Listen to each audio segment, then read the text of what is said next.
In this ICAM video, I'll be taking you through a visualization of dog population dynamics.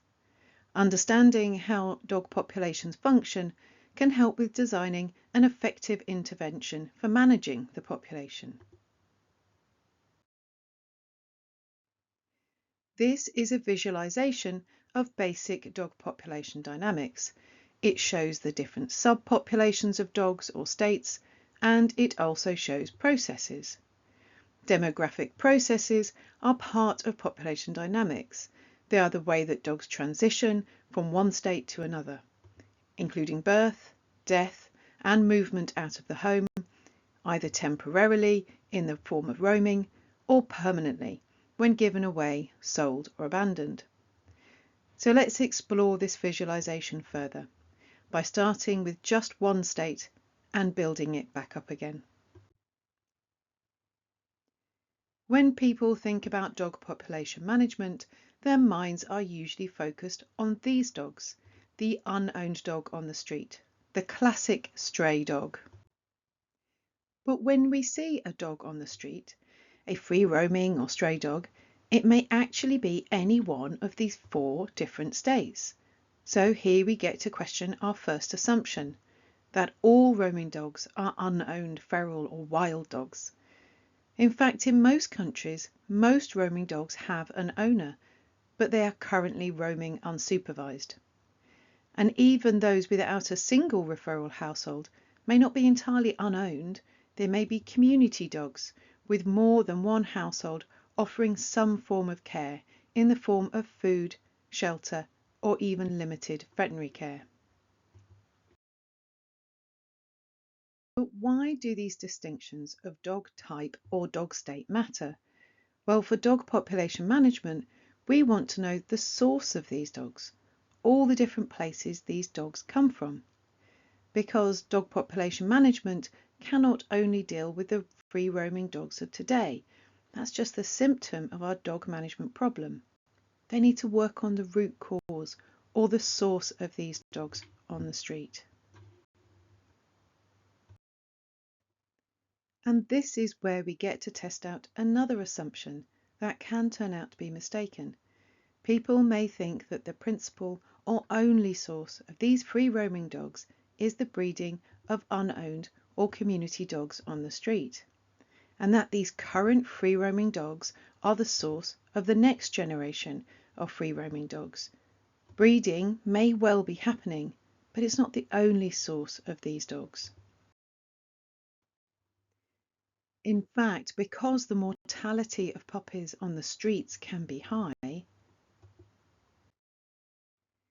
the process of recruitment, as shown by these arrows, is low. Now, recruitment is the process by which puppies make it to adulthood and become part of the breeding population themselves. Breeding by unowned or community dogs may be very unsuccessful, and hence it's a minor source of the next generation of free roaming dogs. And that's why sterilising just the dogs currently on the street is very unlikely to lead to extinction of the free roaming dog population, although it may reduce density of free roaming dogs and prevent the suffering and dying of many puppies. There will be other sources of free roaming dogs in action. So what are these other sources? This is when we need to start to bring in the owned dog population more clearly. There are 3 processes that can act as sources of free roaming dogs. Abandonment and unsupervised roaming can be very significant processes that bring owned dogs onto the streets. Owned dogs can also be accidentally lost. And if we bring the breeding of owned dogs into the picture here, we can see how abandonment in particular can be linked to breeding in owned dogs, as unwanted puppies and pregnant females can be particularly at risk of abandonment. Note that the arrows for recruitment within the owned dog population are darker than in the unowned or community dog population. This is because owned dogs are likely to have better access to food and other resources, and so breed more successfully than unowned dogs. Note also that owned roaming have the darkest arrows of all. And this is because not only are they given resources by their owners, so puppy survival tends to be better, but also if they are roaming, they have a far greater chance of getting pregnant than confined owned dogs.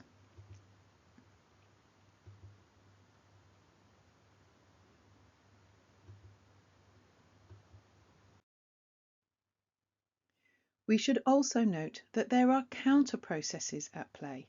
Opposing abandonment, we have adoption, and to roaming, we have confinement and good resourcing by owners, meaning that dogs have less motivation or need to roam as their needs are met at home.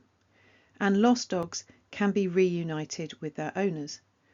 Although confinement may not be required or practical in all locations, an increase in the process of adoption and reuniting is always desired. There are also processes between unowned and community dog states that are worth considering, in the form of communities taking on responsibility for dogs or becoming disengaged. Community dogs are likely to receive more resources from their community owners and hence have better welfare. They are also more likely to be able to be accessed for vaccination and sterilisation, thanks to building a better relationship with people. So the process of engaging communities to become more responsible over the dogs on their streets may also be something to target through dog population management, whilst disengaging the community from their dogs should be avoided. Note that it's difficult to draw a distinct line between unowned and community dogs. They exist more on a continuum between the extreme of a feral dog with no purposeful connection to people through to a named and valued community dog with several households providing daily care. Dogs that have been accidentally lost and reuniting with their owners never happens will move into the state of either an unowned or community dog, dependent on how quickly they are noticed and whether they are offered care by local people.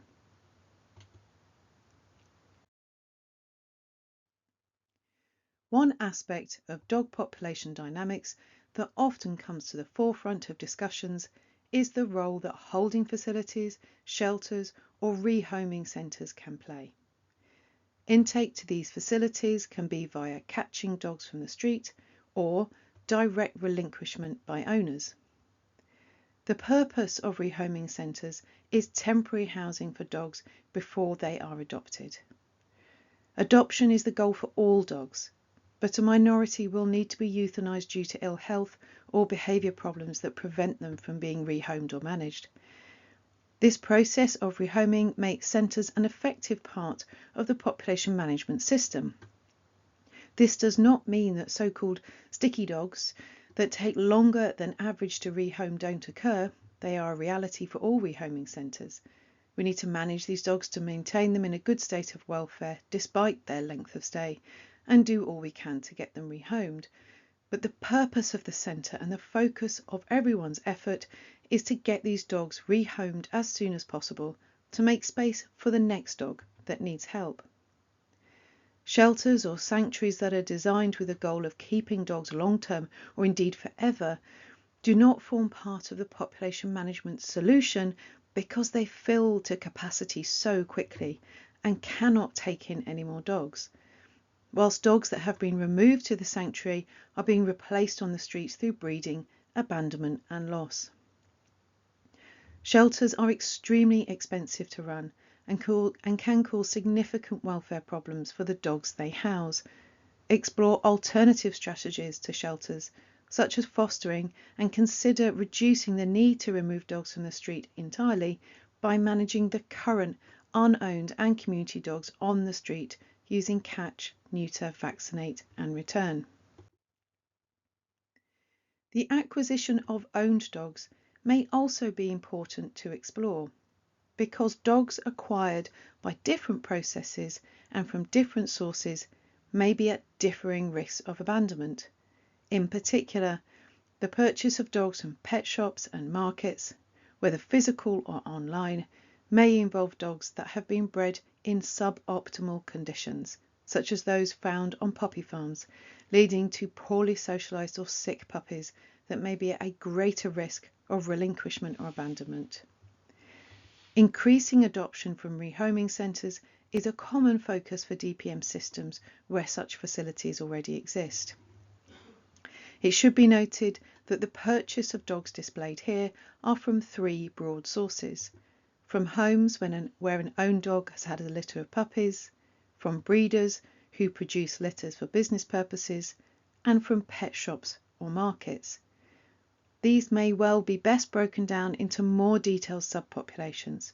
For example, there may be specific outlets or breeders identified within communities that are producing puppies that are either of very good or poor health and socialisation quality, and these would be tackled very differently within the DPM system. The final process that completes this basic model of dog population dynamics is death. You can see that the arrows are of different thicknesses for different dog states who may have different mortality risks. It should be noted that death is inevitable for all dogs, but suffering does not have to be inevitable. Humane euthanasia is an important part of dog population management, and access to vets that can perform euthanasia using humane methods will be essential for rehoming centres, owners and carers to protect dogs from suffering. We hope you found this explanation of basic dog population dynamics useful. This concept of subpopulations of dogs connected through processes that we can influence through population management services underpins our ICAM guide to humane dog population management, which you can download from the ICAM website. Thank you for listening.